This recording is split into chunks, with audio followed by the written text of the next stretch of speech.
فإن خير الحديث كتاب الله وخير الهدى هدى محمد صلى الله عليه وسلم وشر الأمور محدثاتها وكل محدثة بدعة وكل بدعة ضلالة وكل ضلالة في النار أعوذ بالله من الشيطان الرجيم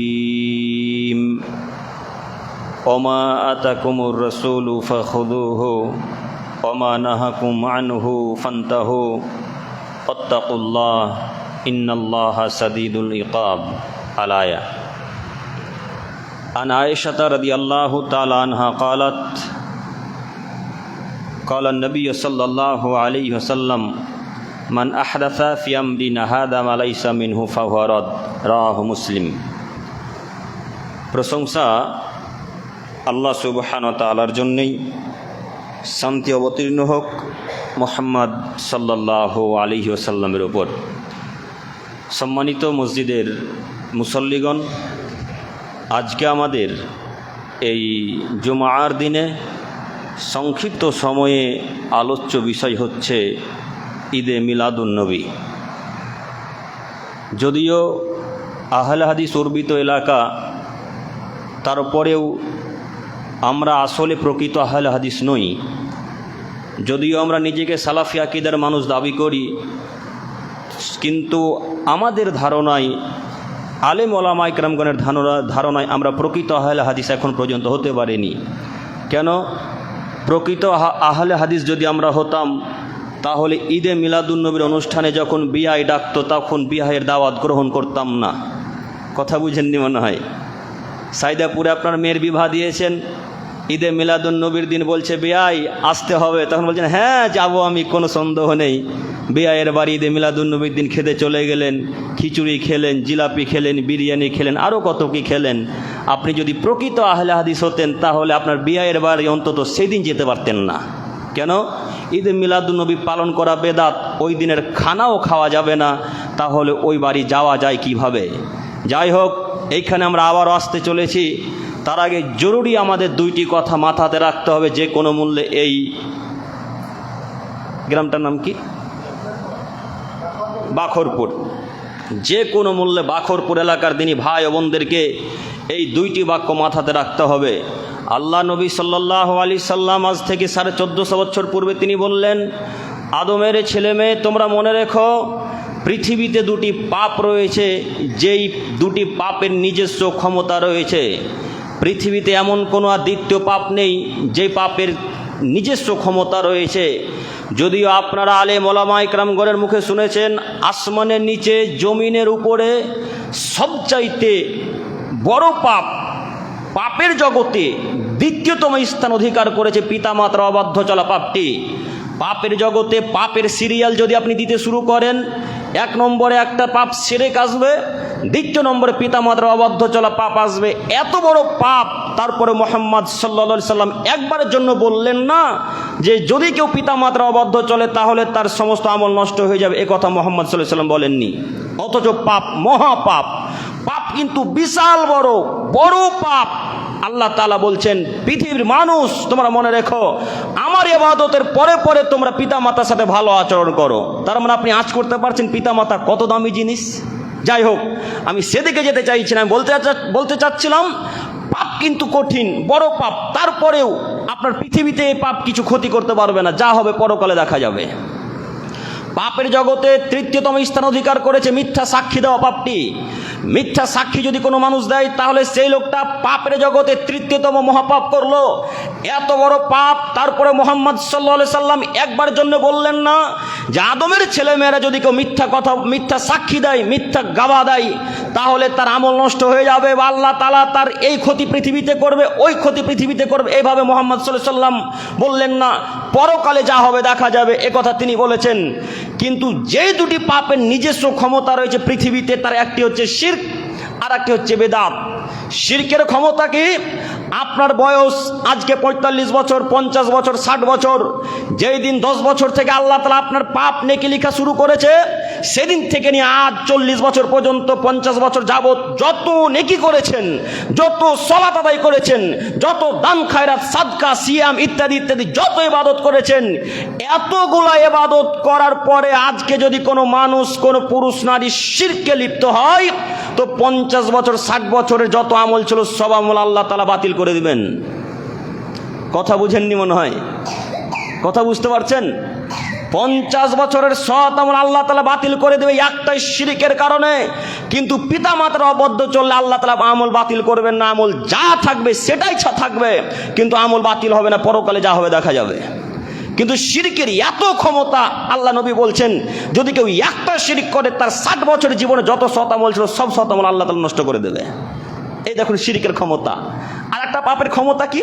সেটা হচ্ছে বেদাত। বেদাতেরও ক্ষমতা আছে। বেদাতের কি ক্ষমতা?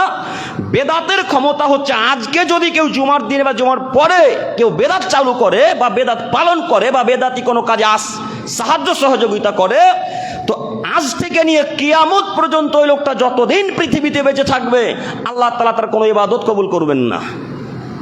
আপনাদেরকে কি আমি বুঝাতে পারলাম দুইটি পাপের নিজস্ব ক্ষমতা?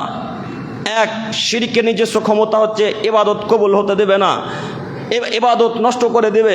বেদাতের নিজস্ব ক্ষমতা হচ্ছে আজ থেকে নিয়ে কিয়ামত পর্যন্ত যত ইবাদত করবেন কোনো ইবাদত আল্লাহ তাআলা কবুল করবেন না। উদাহরণস্বরূপ মনে করেন আজকে কেউ বেদাত চালু করলো, বেদাত চালু করার পরে কেউ দান খায়রাত করলো, আল্লাহ তাআলা তার দান কবুল করবেন না।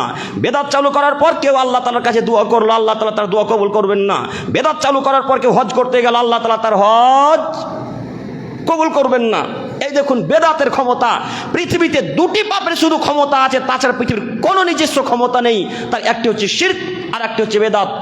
আজকে যেহেতু ঈদে মিলাদুন নবী নিয়ে আমাদের কথা, কাজে শিরককে আমরা ডান দিকে রেখে দিলাম, বেদাতকে নিয়ে আজকে আমরা আলোচনা শুরু করলাম। একটু আপনার আমার দিকে চেয়ে থাকেন। যেহেতু ঈদে মিলাদুন নবী একেবারে স্পষ্ট বেদাত, নিকৃষ্ট বেদাত, সবচাইতে নোংরা বেদাত, তাই আজকে আমাদের আলোচনা বেদাতকে নিয়ে। পৃথিবীর দিনী ভাই ও বোনদেরকে আমরা অনুরোধ করে বলতে চাচ্ছি, যদি কেউ ঈদে মিলাদুন নবী পালন করে তাহলে তার কোনো ইবাদত, তাহলে তার কোনো সিয়াম, তাহলে তার কোনো ফরজ ইবাদত, কোনো নফল ইবাদত আল্লাহ তাআলা গ্রহণ করবেন না। কথা কি বুঝতে পারছেন আপনারা আমার? এই জন্য আপনাকে আমি বেদাত বোঝাতে চাচ্ছিলাম প্রথমত, তাহলে আমি আপনাকে বেদাতের বাক্যগুলো বোঝাতে পারবো। একটু আপনারা আমার দিকে চেয়ে থাকেন। সম্মানিত দিনী ভাই বোন, ঈদে মিলাদুন নবী বাক্যটি আরবি, জন্মের দিনকে আরবিতে মিলাদ বা মাউলিদ বলা হয়। একটু মনোযোগ দিয়ে বক্তব্য শ্রবণ করবেন, নইলে আপনি বক্তব্যের বাক্য বুঝতে পারবেন না। আপনি চায়ের দোকানে তখন দুর্নাম করবেন যে করিম বেটা কি যে বললো, কিছুই বুঝলাম না। এই জন্য আপনাকে আমার দিকে এক খেলে চেয়ে থাকতে হবে, নইলে চায়ের দোকানে দুর্নাম চালু হবে, এটাই সব স্বাভাবিক। আপনাকে আমি অনুরোধ জানাচ্ছি, একটু আপনারা আমার দিকে এক খেলে চেয়ে থাকেন। জন্মের সময়কে আরবিতে মিলাদ বা মাউলিদ বলা হয়। সেই সূত্রে ঈদে মিলাদুন নবীর অর্থ দাঁড়ায় নবীর জন্ম মুহূর্ত বা জন্মের সময়। ঈদে মিলাদুন নবীর অর্থ হচ্ছে নবীর জন্মের সময় বা জন্মের মুহূর্ত। এই জন্মের মুহূর্তকে কেন্দ্র করে কিছু 3 নম্বর শ্রেণী যারা পচা হানাফি, সবাই কিন্তু নয়, হানাফিদের মধ্যে ভাগ আছে।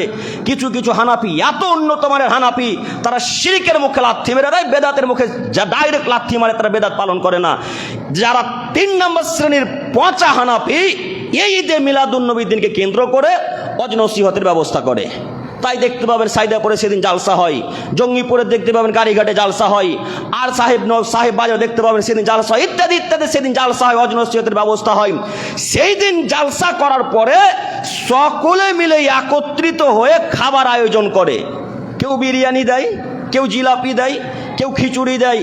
আপনারা যারা গেছেন কোনোদিন বুঝতে পারবেন এই খাদ্যগুলো তারা দেয়। এই জায়গায় তা বড় আসি। শুধু তাই নয়, ওয়াজনসিহত 12টা 1টার দিকে যখন শেষ হয়ে যায়, সবাই মিলে একত্রিত হয়ে দাঁড়িয়ে গিয়ে হঠাৎ মঞ্চে দাঁড়িয়ে গিয়ে বলা শুরু করে, ইয়া নবী সালাম আলাইকা। মিলছে কথা? আমার কথা মিলছে ভাই? সবাই মিলে মঞ্চে দাঁড়িয়ে বলতে শুরু করে, ইয়া নবী সালাম আলাইকা। এইখানে আসার পূর্বে তাদের গ্রন্থ থেকে আমি একটা প্রমাণ পেশ করি, নইলে বেদাতীরা বুঝবে না যে আমাদের গ্রন্থতে আসলে বক্তব্য আছে কিনা। আপনারা সকলে একটু মনোযোগ দিয়ে শ্রবণ করবেন। আমাদের ভারতবর্ষে, বাংলাদেশে, পাকিস্তানে, চীনে, মালয়েশিয়াতে বিখ্যাত বিখ্যাত যে জায়গাগুলোতে বেদাত হয়, তার এই কয়েকটি দেশে সবচাইতে বেশি ঈদে মিলাদুন নবী পালন করা হয়। তার একটি হচ্ছে ইরান, তার আরো একটি হচ্ছে ভারত, তার আর একটি হচ্ছে বাংলাদেশ, আর একটা হচ্ছে পাকিস্তান। বেশি বেশি এগুলোতে ঈদে মিলাদুন্নবী পালন করা হয় এবং বেদাতের দিক দিয়ে এরা সবচাইতে এগিয়ে। তো এই দেশগুলোতে দুইটি কিয়াম হয়, এক দাঁড়িয়ে কিয়াম করে, দুই আর একটা দল বসে কিয়াম করে। আসলে কিন্তু কিয়ামের অর্থ হচ্ছে দাঁড়ানো। তো যেই দল যেই জাতি দাঁড়িয়ে কিয়াম করে তাদের ধারণা যে ওয়াজ নসিহত যখন শেষ হয়ে যাবে সবাই মিলে দাঁড়িয়ে যাবে, এই জন্যে যে এখন মুহাম্মদ সাল্লাল্লাহু আলাইহি সাল্লামের আত্মা মঞ্চে উপস্থিত হবে। নাউজুবিল্লাহি মিন জালিক। আচ্ছা, আপনারা সবাই তো শিক্ষিত মানুষ, কেউ জেনারেল, কেউ অ্যারাবিক, বিভিন্ন প্রকারের মানুষ আছেন। আচ্ছা বলেন তো, কোনো মানুষ 1450 বছর পূর্বে চলে গেছেন, আর ওই মানুষের আত্মাকে পৃথিবীতে কোনোদিন ফেরত আসতে পারে? পারে না। তো তাহলে বেদাতীদের আকীদা কিভাবে ঠিক হলো যে রাসূলের আত্মাকে সম্মান জানানোর জন্য সবাই মিলে মঞ্চে দাঁড়িয়ে গিয়ে বলা শুরু করলো, ইয়া নবী সালাম আলাইকা, ইয়া রাসূল সালাম আলাইকা, ইয়া হাবিব সালাম আলাইকা। এই বাক্য বলা শুরু করলো। তার মানে তারা এখন বলতে চাচ্ছে, হে নবী তোমাকে সালাম, হে নবী তোমাকে সালাম, তোমার উপর শান্তি বর্ষিত হোক। আচ্ছা বলেন তো, এখন কি নবী আছে ওখানে? কথা আমি বুঝাতে পারি না। আছে? এখন তো নবী নেই, তাহলে আপনি কাকে ওইভাবে সালাম দিলেন? তাদেরই গ্রন্থ তুহফাতুল কুজাত, বড় গ্রন্থ হানাফি ভাইদের, তারই বাপ দাদুরা লিখে গেছে। হানাফিদের বড় আলেম যারা, তাদের মধ্যে একটা বড় আলেম এই কিতাব লিখেছেন তুহফাতুল কুজাত। এই তুহফাতুল কুজাত গ্রন্থে লেখা আছে, যদি কোনো মানুষ ধারণা করে যে মিলাদের মঞ্চে মুহাম্মদ সাল্লাল্লাহু আলাইহি সাল্লামের আত্মা উপস্থিত হবে, তাহলে সে মূলত স্পষ্ট শিরক করলো। তাদেরই গ্রন্থ ফতোয়ায়ে বাজ্জাজিয়া, এই বেদাতি ভাইদের দৃষ্টি আকর্ষণ করে বলতে চাচ্ছি, হানাফিদের দৃষ্টি আকর্ষণ করে বলতে চাচ্ছি, আপনি আপনার বাপদাদুর কিতাব পড়েন, আপনার বাপদাদুর বই গ্রন্থ লিখা পড়েন। আপনার বাপদাদুর আজ থেকে বহু বছর পূর্বে বই লিখে গেছে ফতোয়ায়ে বাজ্জাজিয়া। এই ফতোয়ায়ে বাজ্জাজিয়াতে লেখা আছে, যদি কোনো মানুষ ধারণা করে যে কোনো মানুষ মরে যাওয়ার পর তার আত্মা আবার পৃথিবীতে ফিরে আসবে বা ফেরত আসবে, তাহলে তারা মূলত কুফরি করলো। তাদের এই কিতাব আমরা যদি এখন আহলে হাদিসদের গ্রন্থ থেকে প্রমাণ দিতাম, আমরা যদি কোনো সালাফি আকীদার গ্রন্থ থেকে প্রমাণ দিতাম, তাহলে এই কিছু 3 নম্বর শ্রেণীর পচা বেদাতি হানাফির বাচ্চারা আমাদেরকে প্রকাশ্যে গালি দিত, তারা ইহুদিদের দালাল, তারা খ্রিস্টানদের দালাল, তারা বৌদ্ধদের দালাল, এভাবে তারা আমাদের গালি দেওয়া শুরু করতো। জি, এভাবে গালি দেওয়া শুরু করতো।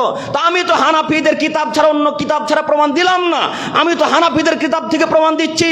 সারা পৃথিবীর আলেম ওলামা ইকরামগণকে বলে যাচ্ছে, হানাফিদের মধ্যে থেকে আপনি ফতোয়ায়ে বাজ্জাজিয়া খুলেন, আপনি তুহফাতুল কুজাত খুলেন, সেই জায়গাতে লেখা আছে যদি কোনো মানুষ ধারণা করে যে মুহাম্মদ সাল্লাল্লাহু আলাইহি ওয়াসাল্লামের আত্মা মঞ্চে বা কোনো জায়গাতে উপস্থিত হবে, তাহলে তারা মূলত শিরক করলো। এবার আপনি বলেন, তাদের কিতাবে যদি লেখা থাকে যে রাসূলের আত্মা ফিরে আসতে পারে না, তাহলে তাদের আকীদা, তাদের ধর্ম কিভাবে ঠিক হতে পারে?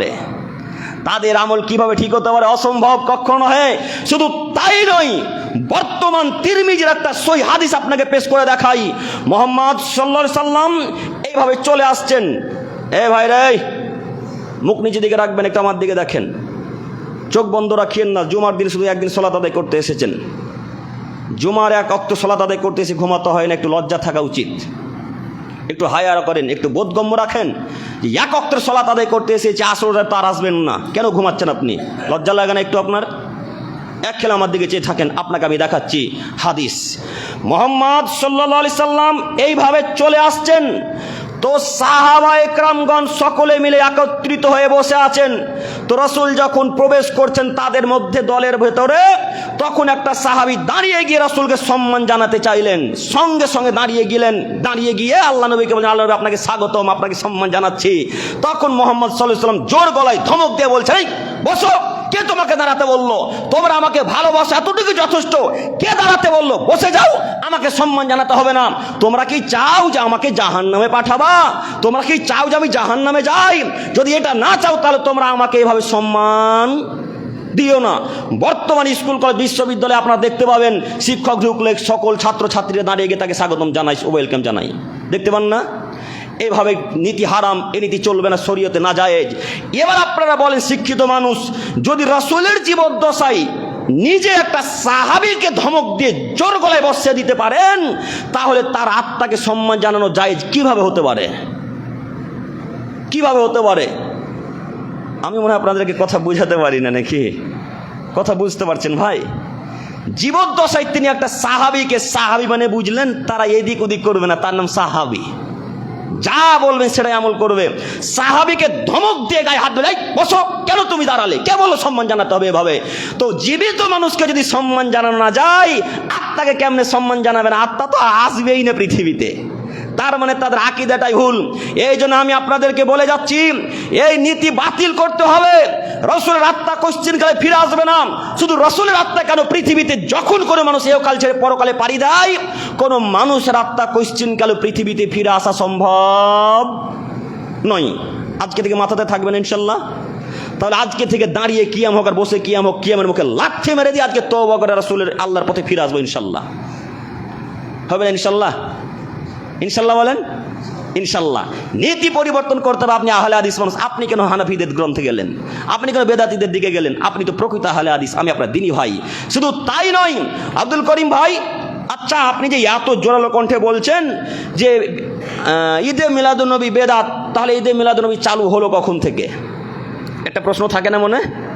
একটা প্রশ্ন থেকেই যায়। তো আচ্ছা এটাও বলি, মনে প্রশ্ন থাকে কেন? এটাও বলে যে সম্ভবত বলবো না ভেবেছিলাম, টাইম অতীব কম, তাই বারবার ঘড়ির দিকে দেখতে হচ্ছে। আমি বলতে চাচ্ছিলাম, ঈদে মিলাদুন্নবী মোহাম্মদ সাল্লাল্লাহু আলাইহি সাল্লামের যুগে ছিল না। ঈদে মিলাদুন্নবী সাহাবায়ে কেরামগণের যুগে ছিল না। ঈদে মিলাদুন্নবী তাবেঈনগণের যুগে ছিল না। তাহলে চালু হলো কবে থেকে? এটা চালু হয়েছে আবু সাঈদ মুজাফফরউদ্দিন কুকুবুরির যুগ থেকে। আবু সাঈদ মুজাফফরউদ্দিন কুকুবুরি ইরাকের এরবল এলাকার তিনি প্রেসিডেন্ট, গভর্নর ছিলেন, তিনি রাজা ছিলেন। তিনি ভাবলেন যে রাসূল পৃথিবীতে এলেন, তো তার জন্য কিছু না করা হয়, কিছু না করলে হয়, কেমন কেমন দেখাচ্ছে। তখন তিনি এই আবু সাঈদ মুজাফফরউদ্দিন কুকুবুরি 604 হিজরিতে, মতান্তরে 624 হিজরিতে, 604 মতান্তরে যারা ইতিহাসবিদ তারা বলছেন সম্ভবত 604 নয়তো 624 হিজরিতে এই ঈদে মিলাদুন্নবী সর্বপ্রথম প্রচলন ঘটান এই আবু সাঈদ মুজাফফরউদ্দিন কুকুবুরি, যা মোহাম্মদ সাল্লাল্লাহু আলাইহি সাল্লামের মৃত্যুর 593 অথবা 614 বছর পরে। রসুলের মৃত্যুর কত বছর পরে ঈদে মিলাদুন্নবীর প্রচলন ঘটে? 593 অথবা 614 বছর পরে। এবার আপনাদের এই এলাকার মানুষের কাছে একটা আমার জিজ্ঞাসা, আপনারা সকলেই বলেন তো দেখি, যে ইসলাম পরিপূর্ণতা লাভ করেছিল মোহাম্মদের যুগে না আবু সাঈদ মুজাফফরউদ্দিন কুকুবুরির যুগে? মোহাম্মদ সাল্লাল্লাহু আলাইহি সাল্লামের যুগে। তো ইসলাম যদি মোহাম্মদের যুগে পরিপূর্ণতা লাভ করে, তাহলে আবু সাঈদ মুজাফফরউদ্দিন কুকুবুরি কিভাবে একটা নতুন ইবাদত চালু করতে পারে? প্রশ্ন থাকে না অন্তরে? তাহলে আবু সাঈদ মুজাফফরউদ্দিন কুকুবুরি মানুষই নন, একেবারে অমানুষের বাচ্চা, অমানুষ। তিনি একটা নিকৃষ্ট বেদাত চালু করে গেছে, এ কথাই চূড়ান্ত। শুধু তাই নয়, আল্লাহ কোরআন মাজিদের মধ্যে বলছেন, আল ইয়াউমা আকমালতু লাকুম দীনাকুম ওয়া আতমামতু আলাইকুম নি'মাতি রাদিতু লাকুমুল ইসলাম দীনাম। এ আদমের ছেলে মেয়েরা মনে রেখো, আজ আমি ইসলামকে পরিপূর্ণ করে দিলাম তোমাদের জন্য, এবং আমার সমস্ত নিয়ামত তোমাদের উপর জারি করে দিলাম, এবং ইসলামকে আমি মনোনীত হিসেবে পছন্দ করে নিলাম, ইসলামকে আমি কবুল করে নিলাম। এবার আপনি বলেন, মোহাম্মদের যুগে যদি ইসলাম পরিপূর্ণতা লাভ করে, তাহলে আবু সাঈদ মুজাফফরউদ্দিন কুকুবুরি কিভাবে নতুন ইবাদত চালু করতে পারে? অসম্ভব কখনো নয়। তার মানে বোঝা যাচ্ছে আবু সাঈদ মুজাফফরউদ্দিন ইবাদতের মুখে লাথি মারতে হবে, ইবাদত গ্রহণযোগ্য নয়, তাই না? এই ইবাদত গ্রহণযোগ্য নয়। আমি দিনী ভাই বোনদের দৃষ্টি আকর্ষণ করে বলতে চাচ্ছি, আজ থেকে পৃথিবীতে যেখানে যারা ঈদে মিলাদুন্নবীর দিন আহ্বান করবে, ডাকবে, তাদের কোনো দাওয়াত গ্রহণ করবে না ইনশাল্লাহ। হবে না ইনশাল্লাহ? ইনশাল্লাহ। সামনে ঈদে মিলাদুন্নবী আছে 26 অথবা 27 তারিখ, যত সম্ভব। এই ঈদে মিলাদুন্নবী কোশ্চেন কালে আহলে হাদিসের বাচ্চা পালন করতে পারে না। শুধু তাই নয়, এই আবু সাঈদ মুজাফফরউদ্দিন কুকুবুরি এই ঈদে মিলাদুন্নবীর দিন গান বাজনার আয়োজন করত। আচ্ছা আপনারা বলেন তো, গান বাজনা হালাল না হারাম? হারাম। তো গান বাজনা যদি হারাম হয়, তাহলে এই আবু সাঈদ মুজাফফরউদ্দিন কুকুবুরি কেন নাচ গানের আয়োজন করলে? শুধু তাই নয়, ইতিহাসবিদগণ বলছেন যে আবু সাঈদ মুজাফফরউদ্দিন কুকুবুরি নিজে নাচ গানে অংশগ্রহণ করতেন, নিজে ডান্স করতেন। নাউজুবিল্লাহি মিন জালিক। অথচ মোহাম্মদ সাল্লাল্লাহু আলাইহি ওয়াসাল্লাম প্রকাশ্যে নাচ গানের মুখে লাথি মেরে হারাম করে দিলেন। এবার আপনারা বলেন, এরপরও এক শ্রেণী 3 নম্বর শ্রেণী পচা বেদাতি যারা জর্দাখোর, গুলখোর, গুটকাখোর বেদাতির বাচ্চারা বলে যাচ্ছেন যে আবু সাইদ মুজাফফরউদ্দিন কুকুবুরি ভালো কাজ করেছে, আবু সাইদ মুজাফফরউদ্দিন কুকুবুরি একটা দামি কাজ চালু করে গেছে। আরে আবু সাইদ মুজাফফরউদ্দিন ভালো মানুষ, কে বললো ভালো মানুষ বেটা? আবু সাইদ মুজাফফরউদ্দিন কুকুবুরি যদি ভালো মানুষ হতো তাহলে নাচ গানের ব্যবস্থা করতে পারতো? আবু সাইদ মুজাফফরউদ্দিন কুকুবুরি যদি ভালো মানুষ হতো তাহলে বেদাত চালু করতে পারতো? তার মানে আবু সাইদ মুজাফফরউদ্দিন কুকুবুরি ভালো মানুষ নন। আবু সাইদ মুজাফফরউদ্দিন কুকুবুরি যেহেতু বেদাত চালু করেছে, এই পৃথিবীতে যেখানে যারা বেদাতি কাজকর্ম করবে কিয়ামত পর্যন্ত যদি এই পাপ চালু থাকে, বেদাত চালু থাকে, তাহলে আবু সাইদ মুজাফফরউদ্দিন কুকুবুরির কবরে কিয়ামত পর্যন্ত পাপ পৌঁছাতে থাকবে, কোনো মায়ের বেটা ঠেকাতে পারবে না। তার কবরে পাপ পৌঁছাতে থাকবে, কথাই চূড়ান্ত। কাজেই বলছিলাম, যে কোনো মূল্যে ইবাদত করার পূর্বে একটু হাদিস করেন, যাচাই বাছাই করেন। জমি জায়গা কিনছেন তখন কতবার দলিল দেখছেন, কতবার রেকর্ড দেখছেন, কতবার পর্চা দেখছেন। আর যেই ইবাদত করে জান্নাত জাহান্নাম নির্ভর করে সেই ইবাদত সঠিক কিনা ভুল, এটা একবার যাচাই বাছাই করবেন না? হ্যাঁ, এত নোংরা মানুষের আকীদা খারাপ আমরা বুঝতে পারিনি। আমরা বুঝেছি তখন যখন ঈদে মিলাদুন্নবী পালন করেছে, তখন বুঝতে পেরেছি তার মানে মানুষের মাথাতে বুদ্ধিও নাই, ব্রেনও নাই, কিছুই নাই, যা আছে সবই গোবর ভরা, তাদের ব্রেন বুদ্ধি কিছুই কাজ করে না। শুধু তাই নয়, আরো কথা এই যে এই আবুল খাত্তাব, আবু সাইদ মুজাফফরউদ্দিন কুকুবুরিকে যিনি সর্বপ্রথম সাহায্য করেছিলেন তার নাম আবুল খাত্তাব ওমর বিন দেহিয়া। ইনি সেই যুগের সবচাইতে বড় আলেম। তার মানে বোঝা যাচ্ছে আলেম দিয়ে বেদাত চালু হবে, আলেম দিয়ে পাপ চালু হবে, আলেম দিয়ে জাহান্নাম উদ্বোধন হবে। যদি এই আবুল খাত্তাব ওমর বিন দেহিয়া সেই দিন এই বেদাতের এই ঈদে মিলাদুন্নবীর বিপক্ষে একেবারে বানাওয়াট হাদিস তৈরি না করতো, তাহলে আজকের বেদাতির বাচ্চারা, হানাফির বাচ্চারা ঈদে মিলাদুন্নবীর জিনিসটা কি বুঝতো কিনা, জানতো কিনা যে ঈদে মিলাদুন্নবী বলে পৃথিবীতে কিছু ছিল। এই আবুল খাত্তাব ওমর বিন দেহিয়ার কবরও আজাব পৌঁছে, আবুল খাত্তাব ওমর বিন দেহিয়ার কবরও পাপ পৌঁছে থাকবে, এই কথাই চূড়ান্ত। সম্মানিত প্রিয় দিনী ভাই, সম্মানিত মা ও বোন, আপনাদের দৃষ্টি আকর্ষণ করে আমি বলতে চাচ্ছিলাম যে আবুল খাত্তাব ওমর বিন দেহিয়া যখন তাকে বই আকারে, একটু দেখেন এদিকে, এইভাবে একটা বই আকারে বিশাল হাদিস গ্রন্থ, সবই জাল ও জৈব, একটা হাদিস সঠিক নয়, অনেকগুলো হাদিস একত্রিত করে এই আবুল খাত্তাব ওমর বিন দেহিয়া আবু সাইদ মুজাফফরউদ্দিন কুকুবুরিকে গিফট করেছিলেন, উপহার দিয়েছিলেন। তখন আবু সাইদ মুজাফফরউদ্দিন কুকুবুরি খুশি হয়ে এই আবুল খাত্তাব ওমর বিন দেহিয়াকে 1000 স্বর্ণের মুদ্রা উপহার করেছিল। কত হাজার স্বর্ণের মুদ্রা দিয়েছিল? 1000 স্বর্ণের মুদ্রা। তখন আবুল খাত্তাব ওমর বিন দেহিয়া খুশি হয়ে গেল, আর বেদাত সেদিন থেকে চালু হয়ে গেল। তাহলে আজকে থেকে আমরা বুঝতে পারলাম এই বেদাত কবে থেকে চালু হয়েছে? 604 মতান্তরে 624 হিজরি থেকে। তাই আজকের পর থেকে এই বেদাত আমরা মান্যতা দেব না, হবে না ইনশাল্লাহ। শুধু তাই নয়, আমি আবারও দৃষ্টি আকর্ষণ করে বলতে চাচ্ছি, এই ঈদে মিলাদুন্নবীর পক্ষে যত হাদিস আছে সবই জাল ও বানাওয়াট। ঈদে মিলাদুন্নবীর পক্ষে যত হাদিস আছে সবই জাল ও বানাওয়াট। ঈদে মিলাদুন্নবীর পক্ষে যত হাদিস আছে সবই জাল ও বানাওয়াট। এমন কোন মায়ের বেটা যদি একটা হাদিস ঈদে মিলাদুন্নবীর পক্ষে সঠিক প্রমাণ করতে পারে, একটা হাদিস যদি কোনো মায়ের বেটা সঠিক প্রমাণ করে দিতে পারে, বা সহিহ বা রাসূলের পক্ষ থেকে বা সাহাবায়ে কেরামগণের পক্ষ থেকে যদি কেউ প্রমাণ করে দিতে পারে, সেদিন থেকে জাতির সামনে কোশ্চেন গেলে বক্তব্য দেব না। সারা পৃথিবীর হানাফি উলামায়ে কেরামগণকে চ্যালেঞ্জ, সারা পৃথিবীর হানাফি উলামায়ে কেরামগণকে চ্যালেঞ্জ করে গেলাম, এমন কোন মায়ের বেটা ঈদে মিলাদুন্নবীর পক্ষে একটা হাদিস খুঁজে বের করুক, যে হাদিসে রাসূলের বাণী থাকবে, যে হাদিসে সাহাবীদের কোনো আদেশ থাকবে, যে হাদিসে সাহাবীদের কোনো আমল থাকবে। এরকম কোন মায়ের বেটা যদি হাদিস বা কোনো বাক্য প্রমাণ করতে পারে, সেদিন থেকে আমিও ঈদে মিলাদুন্নবী পালন করবো ইনশাআল্লাহ। আর কোশ্চেন কালে ঈদে মিলাদুন্নবীর বিপক্ষে কথা বলবো না ইনশাআল্লাহ। আজকে থেকে খুঁজতে শুরু করেন। বাখরপুর কেন? সারা পৃথিবীর আলেম ওলামায়ে-কেরামকে চ্যালেঞ্জ, সারা পৃথিবীর আলেম ওলামায়ে-কেরাম খুঁজতে শুরু করুক। পৃথিবীতে যত হাদিস গ্রন্থ সব হাদিসকে এক জায়গায় রেখে প্রত্যেকটা হাদিসের পৃষ্ঠা উল্টানার দেখেন কোন জায়গায় ঈদে মিলাদুন্নবী লেখা আছে, কোন জায়গায় লেখা আছে। কেউ যদি প্রমাণ করতে পারেন, তার সাথে আমার কিয়ামত পর্যন্ত চ্যালেঞ্জ থাকলো, আমি সেদিন থেকে বক্তব্য ত্যাগ করবো ইনশাআল্লাহ। আল্লাহ তুমি আমাদেরকে সঠিক দিন বুঝে তৌফিক দান করো, সকলেই বলি আমিন।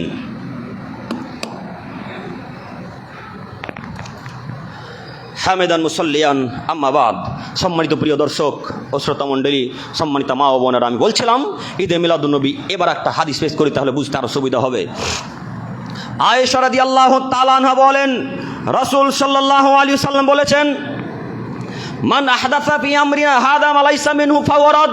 পৃথিবীর মানুষ, তোমরা মনে রেখো, তোমাদের মধ্যে যদি কোনো মানুষ দিনের মধ্যে এমন কোনো ইবাদত করে যে ইবাদতে আমার কোনো নির্দেশ নেই, যে ইবাদতে আমার কোনো আদেশ নেই, সেই ইবাদত বাতিল, সেই ইবাদত পরিত্যাজ্য, সেই ইবাদত বাতিল। একটা হাদিস মুসলিমের, আর একটা হাদিস মুসলিমের পেশ করে দুইটা হাদিসের ব্যাখ্যা একসাথে। আয়েশা রাদিয়াল্লাহু তাআলা আনহা বলেন, রাসূল সাল্লাল্লাহু আলাইহি সাল্লাম বলেছেন, মান আমিলা আমালান লাইসা আলাইহি আমরুনা ফাহুয়া রাদ।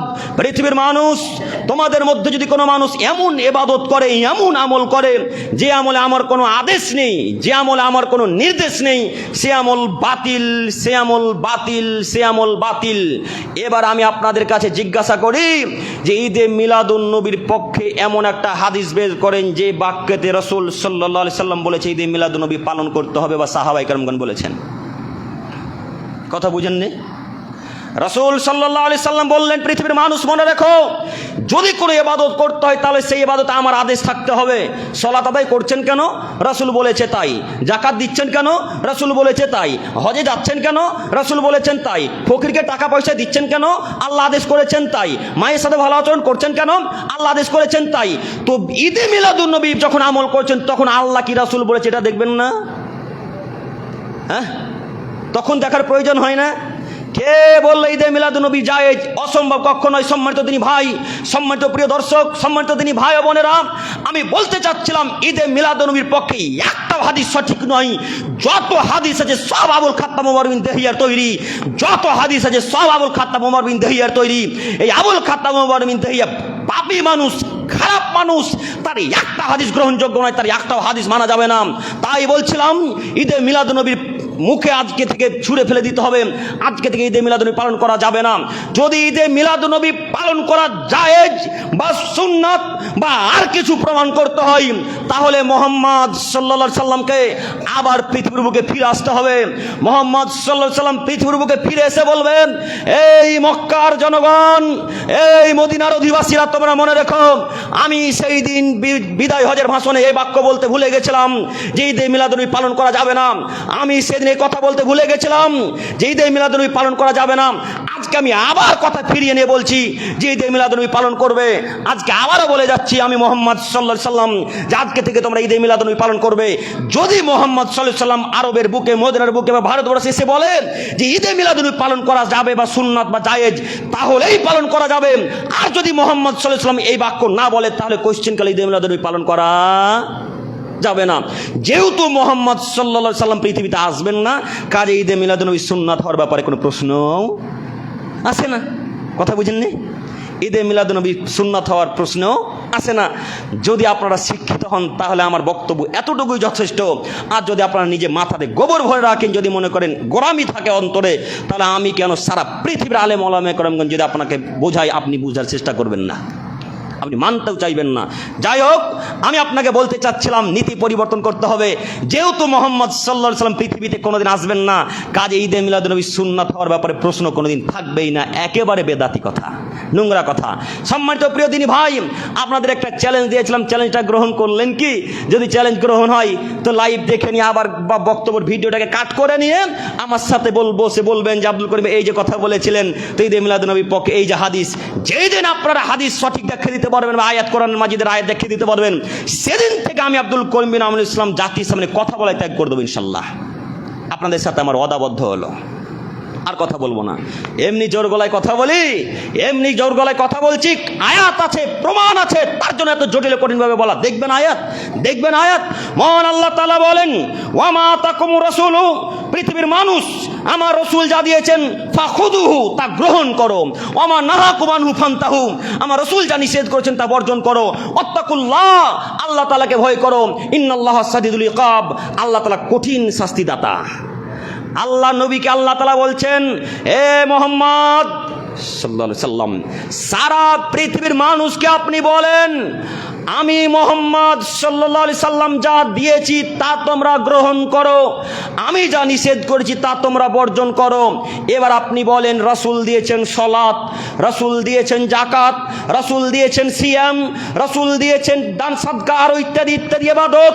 এতগুলো ইবাদতের মধ্যে এই ঈদে মিলাদুন নবী পড়ে না, এতগুলো ইবাদতের মধ্যে ঈদে মিলাদুন নবী পড়ে না, এতগুলো ইবাদতের মধ্যে ঈদে মিলাদুন নবী পড়ে না। যদি পড়ে তাহলে মান্যতা দিতে হবে, আর যদি না পড়ে তাহলে লাথি মেরে ড্রেনে ছুঁড়ে ফেলে দিতে হবে, এ কথাই চূড়ান্ত। আল্লাহ তাআলার আয়াত কি দিয়ে জাতিকে বুঝাবো?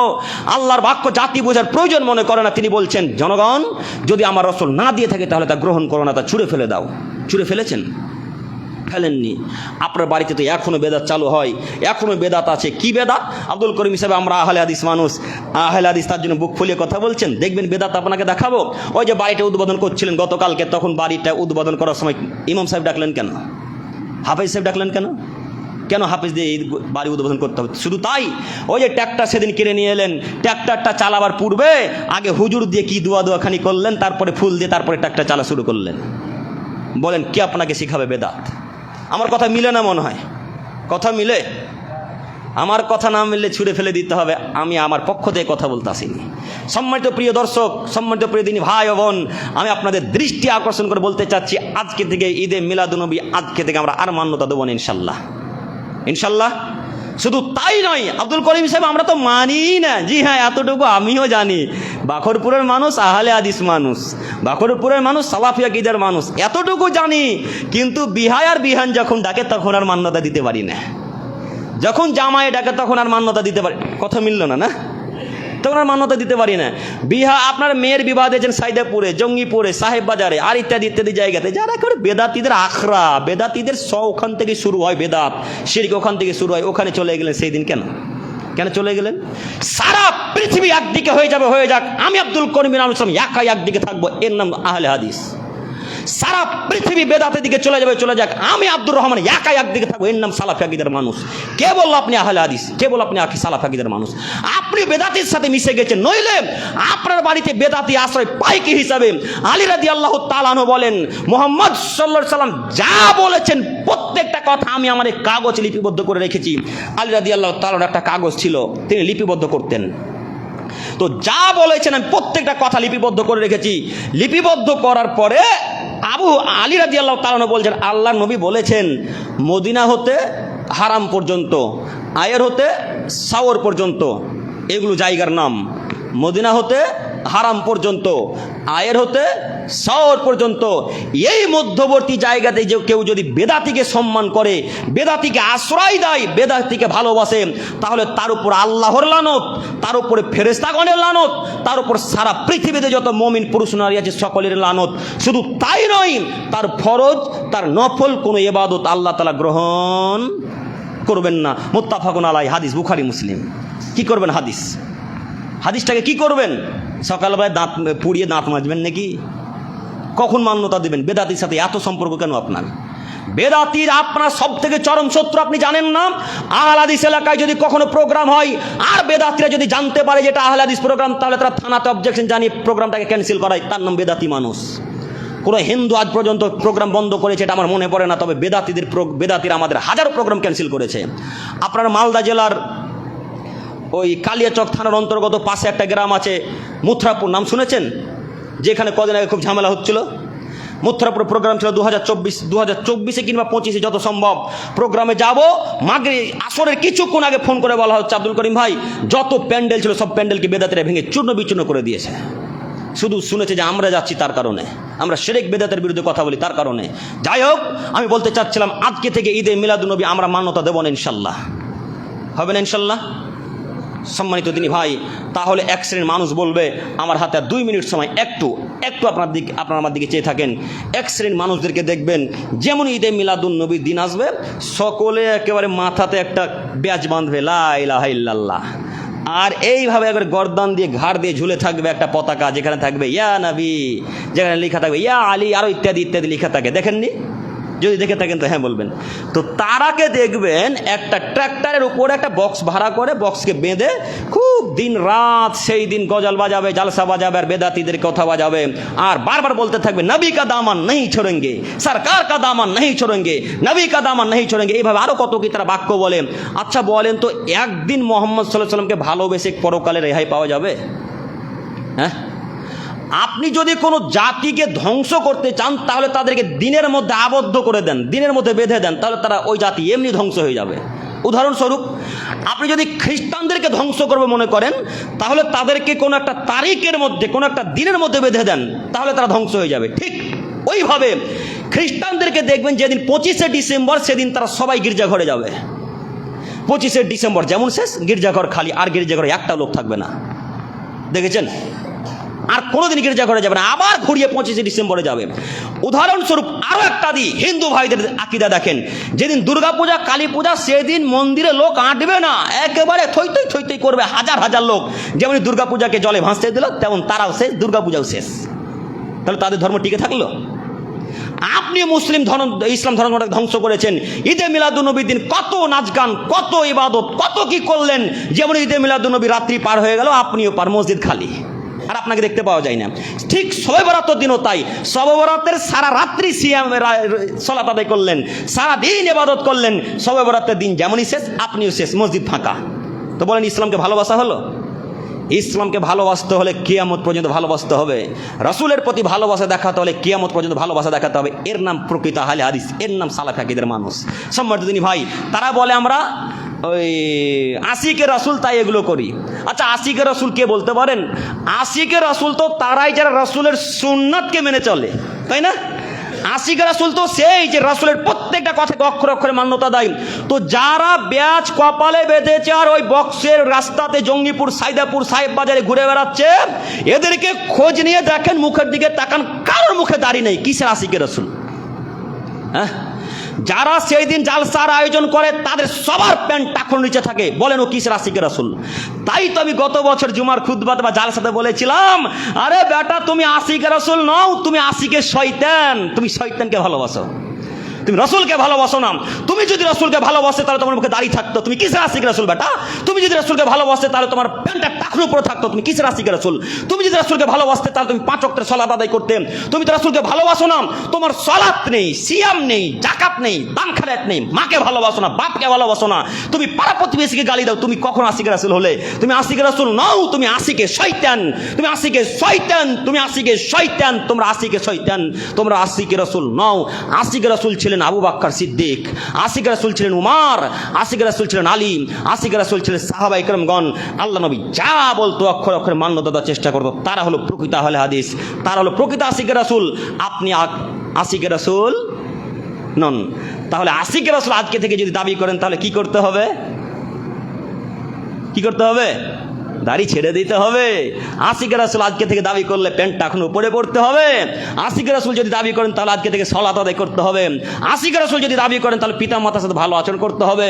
আশিকে রাসূল যদি দাবি করেন তাহলে সিয়াম, সালাত ইত্যাদি ইত্যাদি যত রাসূলের আদেশ আছে সব আদেশকে মান্যতা দিবে যারা, তারা হলো প্রকৃত আশিকে রাসূল, তারা হলো প্রকৃত আশিকে রাসূল, তাই না? আল্লাহ তুমি আমাদেরকে সঠিক দিন ধর্ম বোঝার তৌফিক দান করো, সকলেই বলি আমিন। সময় শেষ, আমি আর বক্তব্য লং করতে চাচ্ছি না।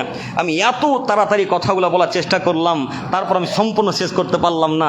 আপনারা বুঝতে পেরেছেন কিনা তাও আমি জানি না, তারপরেও বলি আল্লাহ এই দিনী ভাই ও বোনদেরকে সঠিক দিন বুঝে তৌফিক দান করো, সকলেই বলি আমিন। সম্মানিত প্রিয় দিনী ভাই, শেষ পর্যায়ে এসে বলি আল্লাহ তোমার তো দয়ার অভাব নাই, তুমি তো দয়াশীল, ক্ষমাশীল, তুমি তো রহমান। তুমি যদি সারা পৃথিবীর মানুষের প্রতি দয়া করো, কেউ তোমার পক্ষে বা বিপক্ষে কোনো কথা বলার অধিকার রাখে না, ক্ষমতা রাখে না। সে আশা নিয়ে মেম্বারে দাঁড়িয়ে তোমার দরবারে ভিক্ষে চেয়ে বলি মালিক আমাদের সমস্ত দিনী ভাই ও বোনদেরকে বেদাত সম্পর্কে বুঝে তৌফিক দান করো, সকলেই বলি আমিন। হে আমার প্রতিপালক, তোমার তো দয়ার অভাব নাই, তুমি তো দয়াশীল, তুমি তো ক্ষমাশীল, তুমি তো রহমান। তোমার দরবারে ভিক্ষে চেয়ে বলি আল্লাহ তুমি আমাদের সকলকে রাসূলের পদ্ধতিতে চলার তৌফিক দান করো, সকলেই বলি আমিন। হে আমার প্রতিপালক, তোমার দরবারে শেষ পর্যায়ে এসে ভিক্ষা চেয়ে বলি এই মেম্বারে দাঁড়িয়ে তুমি আমাদের সমস্ত দিনী ভাই বোনদেরকে, বিশেষ করে মুসলিম জাতিকে তুমি রক্ষা করো, হেফাজত করো, সকলেই বলি আমিন।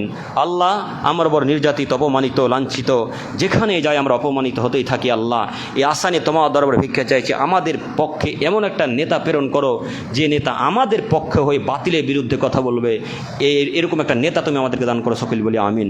হে আমার প্রতিপালক, তোমার দরবারে ভিক্ষা চাইছি আমরা যেন পৃথিবীতে যতদিন বেঁচে থাকি ততদিন পর্যন্ত যেন তোমার রাসূলের পদ্ধতিতে তোমার আদেশ মেনে যেন চলতে পারি, সেই তৌফিক তুমি আমাদেরকে দান করো, সকলেই বলি আমিন। এখান থেকে আলোচনা শেষ করলাম। সুবহানাকাল্লাহুম্মা ওয়া বিহামদিক আশহাদু আল্লা ইলাহা ইল্লা আনতা আস্তাগফিরুক ওয়া আতুবু ইলাইক।